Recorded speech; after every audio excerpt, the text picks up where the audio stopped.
Hey guys, welcome to another video, and today we are going to talk to you about the last step of your whole application process. You are done with your full application process, but now at the end what you have to do is you have to go in for a visa interview, alright? Now this is specifically for the applicants who are going to the US for their university, for their masters, bachelors, whatever it is. You have to get through the visa interview process, right? Alright. Now let me tell you what is going to happen. You're going to go to a consulate, you are going to be interviewed by a consular officer. Before that, you already have your I-20 in your hands, and your I-20 basically it says everything about which university you're going to, how much funds you're going to require, and what kind of what is the program duration, all of that. If university is giving you some sort of funding, even that is going to be included. Alright, now we are going to talk to you about some of the most common questions that are going to be asked to you in the interview, and I'm going to prepare you, give you all of the tips and tricks of for how to crack this interview. Right? Trust me, it's not a very hard job, especially if you're going to one of the topmost universities. Alright, but why do I say this? First off, why does your university need to be well ranked? See, there's no issue even if your university is not very well ranked. But let me tell you how it goes, alright? Let's say there's a student who is going to Stanford or MIT, alright? His university is top ranked. Now, these visa officers who are going to really be working with you during this interview, who are going to be asking you questions, they already know that Stanford or MIT wouldn't just accept a student so easily. This student is actually a genuine student, and really he is going for educational purposes only and not to immigrate. See, your F1 visa is a non-immigrant visa. What that means is really that the consular will decide that he wants to make sure that really you're not going to go over there and immigrate. It's a non-immigrant visa, so he wants to make sure that you're going to come back to your own country. All right, now that's his whole job. But if you're going to a top ranked university, that just makes his life so much more easier. He understands that alright, this guy is going to a top ranked university. This university won't just accept an applicant with average scores or without a genuine profile. Well, in that case, half of your work is already done. You are already halfway in. But let's say you're going to a university which is not very well ranked. It is some sort of a community college. There's a lot of those. If you even want to check out these statistics, you can of course go and check out all of these things at ymgrad.com, the average accepted applicants and all of that stuff, even the tuition fees. But these universities have really low tuition fee, really less tuition, and on top of that, they are really the program is not that good. The quality of education is not that good, and really it just looks like it's an easy way to enter the US, right? So let's say that you do not have a great profile, you get into a university which is low ranked. In that case, it just makes the task of the officer a lot harder, because then he's going to assume that you might be someone who wants to immigrate. Alright, that's because these universities may accept people who are not from whose profiles are not really that genuine, or who are not really genuine students, and these universities might do that just because they want the money. Well, then the consular would be a little bit suspicious, because why are you going to such a low ranked university in the US when you can just study here in your own country? Why not your own country? All right, so that is what you have to tackle in that situation. Regardless, even if you're going to a low ranked university, doesn't mean that you won't get through this interview. You will even then, but just make sure the tips and tricks in this case, just make sure that you follow through the whole process. All right, now I'm going to go over all of the questions with you, each and every question, really how you should tackle them and really how you should take care of them. All right, so the first question over here is, why are you going to the US and why not Europe? All right, let's say this is just a generic question. Why are you going to the US? All right, why this country? Now you've got to know the answer to that. You've got to have some sort of that alright, this is why I'm going to this country. Personally, let me tell you what my answer was, and this was not only did I answer this question, but I also answered the question of why this university. Alright, so how did I do that? Let me tell you exactly how I did that. Alright, so let's say that you are going for a course. For instance, I am actually going for a master's in computer science course. Well, then he's like, why this university? Or he asked me, why US? Well, I would say that Derby School of Engineering at USC has a social media research group, which is one of the best known research groups in the world. The kind of social media research done over there is cutting edge and is not really comparable to a lot of other countries. The reason why I want to go to the US and study at Derby School of Engineering is because my whole past, like all of the research I have done in the past has been in the social media field and the networking field.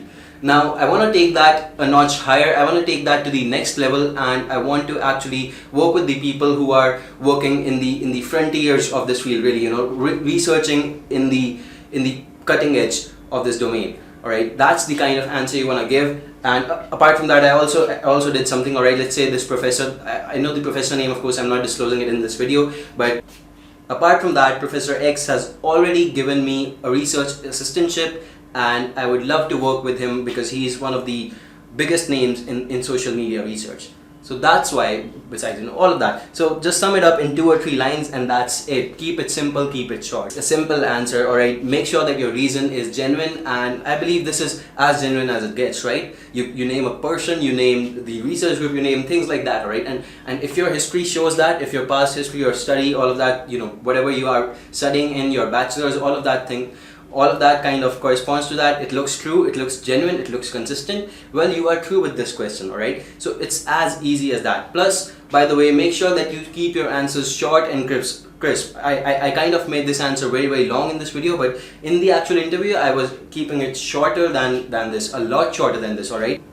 The next question we want to go to is how many universities did you apply to? Universities, alright, they're going to ask you how many did you get admits from, how many did you get rejects from. You just tell them, alright, I got admits from these 2 or these 3, whatever it is. Doesn't matter if you got all the admits, just mention the university names. And this is why I chose this university. You already mentioned that in the previous question, right? So that's how you want to keep things short and crisp. Do not give them the names of so many universities, the 10, 11 universities. So that just makes them think that, alright, this person is really, really desperate to go in, or maybe if the universities are lower quality, not low ranked, in that case, low ranked, well, that would again create a problem for you. So make sure that you tackle this accordingly, alright? The next question that we want to tackle is your funding. How are you going to manage your funding? Again, keep it short and crisp. Tell them I have a loan of whatever amount, I have savings from my parents, or whatever, I have personal savings, or my parents are sponsoring me, whatever it is. Just keep it short and simple, alright? In my case, I never even got to that point, because by the time they asked me about the funding, what happened was that I only got through with explaining my parents' income, and he straight away asked me, what do my parents do, what does my dad do, what does my mom do, and all of that, and I never really got around to telling him about the loan. But I didn't worry about that, because that kind of made things look easier, made things look like, alright, I had that amount of income, so I never really went in with the loan. I never really told him about that, and yeah, that's what happened, alright? I wanted to, but I couldn't, because he was just in a hurry. The interview lasted about 40 seconds, 45 seconds per se, but yeah, that was the simple interview that I had. Again, let's move on to the next question here, and that is, what do you plan to do after you graduate? Alright, now again, this is again one more important question. You should never say that you are going to settle over there, or you are one of these people, from my groups. One of those people, they reached out to me, they showed me their whole interview experience, that this is what happened, all of this, these were the questions that were asked, and these were the answers I gave. And then I checked this question, alright, there was the same question, what are you going to do after you graduate, what are your plans? And he said, you know what, I think I want to open up my own company over there. Well, you do not want to say that. That just makes them look like you are going to immigrate, alright? Yeah, you are talking about creating jobs, yeah, you are talking about giving people salaries. Doesn't matter if you're hiring Americans or Indians, but the only thing that you want to keep in mind over here is that, well, you cannot say anything that shows that you are going to immigrate to their country, alright? That's the whole purpose of that interview. Again, do not forget that purpose. Do not forget that you are there to prove to the consular that you are not an immigrant. You are going to come back to your own country, you're going to work over here, you're going to start a company over here. It doesn't matter whichever country you are from, just tell them that you are going to come back over there, work over there, alright? If they ask you about the OPT, do not worry, just tell them that yeah, I'm going to take the OPT. Of course, I have an option to gain some world-class experience. I would love to do that, but after that I want to start my own venture, whatever it is. I want to come back here and I want to establish that, alright? So make sure that you answer that question very, very well. Keep it simple, keep it short. Great. Finally, a few more tips and tricks. You want to be genuine. You want to be genuine with your story. Do not tell them that, alright, I am from a field of, let's say, computer science, and now suddenly I am going into the field of finance or something of that sort, alright? Again, if you have something of that sort, in your mind, if you are changing something, some fields like that, then make sure that looks authentic. All right, tell them that, all right, let's say I have a computer science degree, now I want to go and do an MBA because I already have the basics about the computer science, but I want to have my own company over here in India, so that's why I want to do an MBA, that's why I want to do that. All of these things, just kind of relate things, and then I want to come back and I want to start my own degree. So make sure that you keep these things in check and answer accordingly. Make sure you are consistent, make sure you're genuine. Don't just point to things that cannot happen or are unbelievable and just makes your profile looks inconsistent. All right, finally, a few more things. You should be confident during the interview.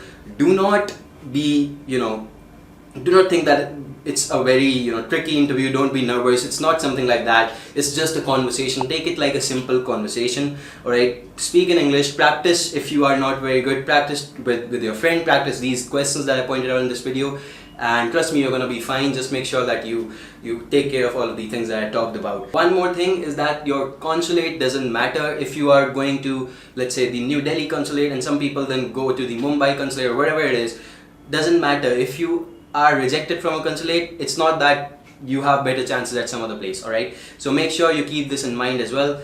Again, all the best for your interviews. If you need any more help, go on to ymgrad.com, get in touch with me on Instagram, whatever you do. Subscribe to the channel, like this video if this helps you, and I will see you in the next one.